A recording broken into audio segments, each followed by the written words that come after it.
आज हामी साहित्यशास्त्र र समालोचना B.Ed तेस्रो वर्षको साहित्यशास्त्र र समालोचना विषयको एकाइ एकबाट सोध्न सकिने सम्भावित प्रश्नहरूको बारेमा छलफल गर्न गइरहेका छौँ।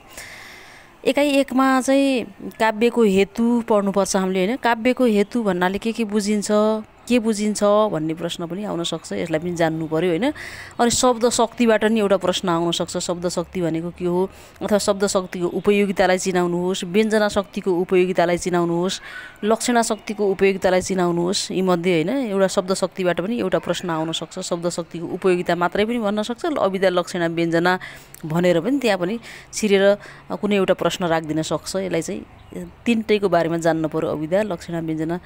अनि त्यस्तै गरेर अर्को छ साहित्यशास्त्रमा रसलाई कसरी चिनाइन्छ, अथवा यो रसलाई चिनाउने भन्ने भन्दा नि योमा अझ बढी मैले सम्भावना त्यो रस निष्पत्ति छ नि, रस निष्पत्तिका सामग्रीहरूको बारेमा चर्चा गर्नुहोस् भन्ने छ नि। उत्पत्तिवाद हो, यिनीहरूको बारेमा चाहिँ यसो हेर्नुहोला। रस निष्पत्तिको सम्बन्धमा अनुमितिवादको परिचय दिनुहोस्। अनि रस निष्पत्ति सम्बन्धी भट्टनायकको मान्यता कस्तो थियो अथवा चिनाउनुहोस्। साहित्यशास्त्रमा रस साधारणीकरण भनेको के हो जस्ता प्रश्नहरू सोध्न सक्छ। यसमा चाहिँ हामीले केही यसो ख्याल गर्नुहोला। अब हामी साहित्यको यो काव्य हेतु भन्नाले के बुझिन्छ, यस काव्य हेतुबारे प्रकाश पार्नुहोस् भन्ने प्रश्नको उत्तरमा जाम है। काव्य हेतुबारे प्रकाश पार्नुहोस्। काव्यको हेतु भनेको के हो त?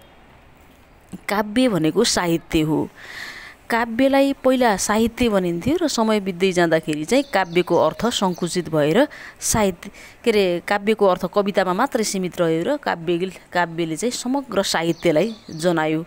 र काव्य हेतु भनेको के हो त? काव्य वा साहित्य सिर्जना गर्ने प्रेरक तत्त्वलाई चाहिँ काव्य हेतु भनिन्छ। काव्य वा साहित्य सिर्जना गर्ने प्रेरक तत्त्व नै के हो त? काव्य हेतु हो।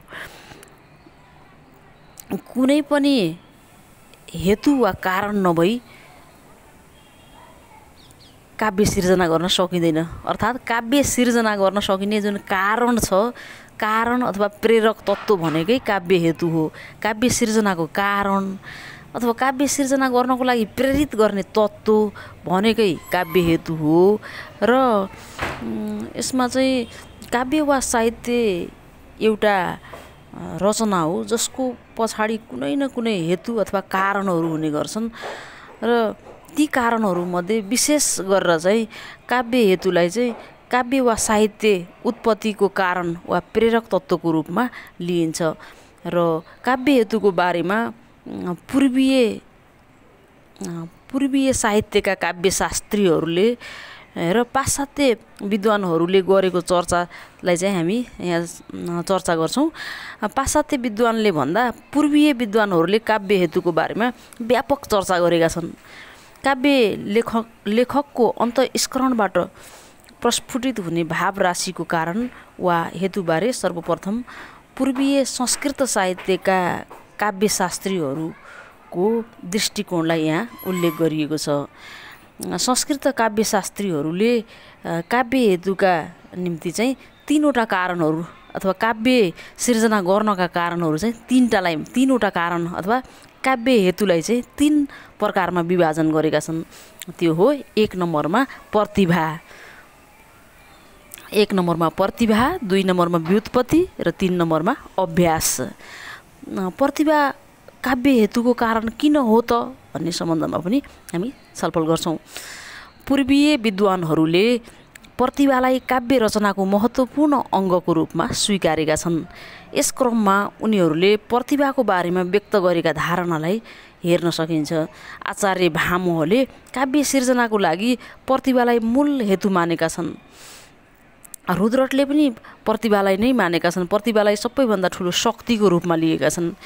अनि त्यस्तै गरेर जगन्नाथले पनि काव्य हेतु केवल प्रतिभा हो भन्दै यो कसैलाई महापुरुष आदिको कृपाबाट प्राप्त हुन सक्दैन। यो भनेको प्रतिभा हो। प्रत्येक व्यक्तिले जन्मजात रूपमै ल्याउने जुन क्षमता छ त्यो क्षमता भनेको प्रतिभा हो र हरेक व्यक्तिले केही न केही क्षमता लिएर आएको हुन्छ, जसमा साहित्य लेखन अथवा साहित्य रचना गर्न सक्ने पनि व्यक्तिमा जन्मजात रूपमै त्यस्तो किसिमको खुबी र क्षमता आएको हुन्छ। त्यसैको आधारमा व्यक्तिले साहित्य रचना अथवा सिर्जना गर्ने गर्छ भन्ने मान्यता रहेको छ। त्यो मान्यतामा आधारित कारण भनेको के हो त एउटा प्रतिभा हो। त्यसपछि दोस्रो छ व्युत्पत्ति। पूर्वीय विद्वानहरूले साहित्यको दोस्रो हेतुको रूपमा चाहिँ व्युत्पत्तिलाई मानेका छन्। दोस्रो हेतुको रूपमा मान्ने विद्वानहरूमा चाहिँ दण्डी, मम्मट, बागभट्ट आदिले चाहिँ साहित्यको दोस्रो हेतु भनेको अथवा दोस्रो कारण भनेको चाहिँ व्युत्पत्ति हो भनेका छन्। र व्युत्पत्तिलाई कतिपय पूर्वीय विद्वानले चाहिँ शास्त्र ज्ञान, लोक व्यवहार वा शास्त्रमा निपुणता भनी उल्लेख गरेका छन्। र व्युत्पत्तिको बारेमा दण्डी र मम्मटका विचारहरू पनि उल्लेख गरिएको पाइन्छ। मूलतः काव्य सिर्जनाका लागि प्रतिभा भएर मात्रै पुग्दैन, त्यसका लागि व्युत्पत्ति पनि अति महत्त्वपूर्ण पक्षको रूपमा रहेको हुन्छ। काव्य सिर्जनाको लागि लोक व्यवहार अथवा शास्त्र ज्ञान यो प्रतिभा भएर मात्र पनि भएन, शास्त्रहरूको ज्ञान पनि हुनु पर्यो कि शास्त्रहरूको ज्ञान भयो भने यो प्रतिभालाई अझ कलात्मक ढङ्गले अगाडि लैजान सकिन्छ। त्यसैले प्रतिभा एक नम्बरमा त प्रतिभा नै हो। त्यसपछि दोस्रो नम्बरमा चाहिँ लोक व्यवहार अथवा शास्त्रहरूमा भएको जुन ज्ञान छ, यी दुईटा कुराहरूले चाहिँ महत्त्वपूर्ण भूमिका निर्वाह गर्छन् है भनेर चाहिँ पूर्वीय विद्वानहरूले प्रतिभापछिको दोस्रो महत्त्वपूर्ण तत्त्वको रूपमा चाहिँ महत्त्वपूर्ण हेतु अथवा कारणको रूपमा चाहिँ व्युत्पत्तिको चर्चा गरेका छन्। व्युत्पत्ति भनेको लोक व्यवहार अथवा शास्त्र ज्ञान हो।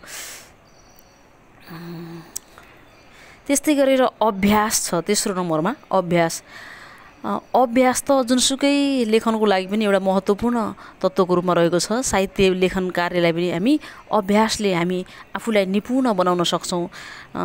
क्षमता अनि त्यसपछि लोकव्यवहार अथवा शास्त्रबाट लिएको ज्ञान एवं अभ्यास, यी तीनटा कुराले चाहिँ साहित्य लेखनलाई एउटा उच्च उचाइमा पुर्याउनको लागि उल्लेख्य भूमिका निर्वाह गर्दछ। त्यसले अभ्यास चाहिँ तेस्रो कारणको रूपमा रहेको छ। अभ्यासको बारेमा राजशेखर को मत पनि निकै महत्त्वपूर्ण रहेको छ। उनले अभ्यासलाई निरन्तर रूपले गरिएको अभ्यास वा बारम्बार गरिएको काव्य रचना नै अभ्यास हो भनी बताएका छन्। र साहित्य